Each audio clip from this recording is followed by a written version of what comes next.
কাশ্মীরে সম্প্রতি পর্যটকদের উপর হামলা হয়েছে নিয়ে ভারত হিন্দুত্ববাদী জোশ উত্তাল। এই ধরনের হামলা সম্পর্কে ইসলামের বক্তব্য কি?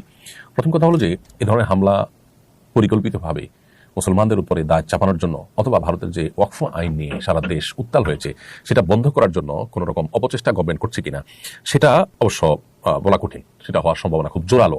আবার একই সাথে এখানে দেশীয় এবং আন্তর্জাতিক নানাবিধ ষড়যন্ত্র চলমান আছে। ঠিক কোন কারণে বা কোথা থেকে এটা হয়েছে সেটা আল্লাহ তাআলাই ভালো জানেন একমাত্র। এটা হলো একটা বিষয়। দ্বিতীয়ত হলো সেখানে হিন্দুত্ববাদীরা যেভাবে ইসলাম মুসলমানদের বিরুদ্ধে বিষোদ্গার করছে এবং মুসলমানদের নিধনে তারা আপনার অগ্রসর হয়ে আসছে, সেটার ফলশ্রুতিতে রীতিমতো এই অঞ্চলে যে অশান্তি বিরাজ করছে তার পরিপূর্ণ দায় তাদের। এবং যে পরিমাণ মসজিদ মাদ্রাসা তারা ভেঙেছে, যে পরিমাণ মুসলমানদের নিধন তারা করেছে, জুলুম তারা করেছে, তার জন্য অতএব এ ধরনের হামলা করে উদরপিণ্ডি বুদর ঘাড়ে চাপানোর যে প্রচেষ্টা তাদের মধ্যে আছে, সেই প্রচেষ্টা বোঝার জন্য বা সেটা বোঝার জন্য নতুন করে পণ্ডিত হওয়ার কোনো প্রয়োজন নেই।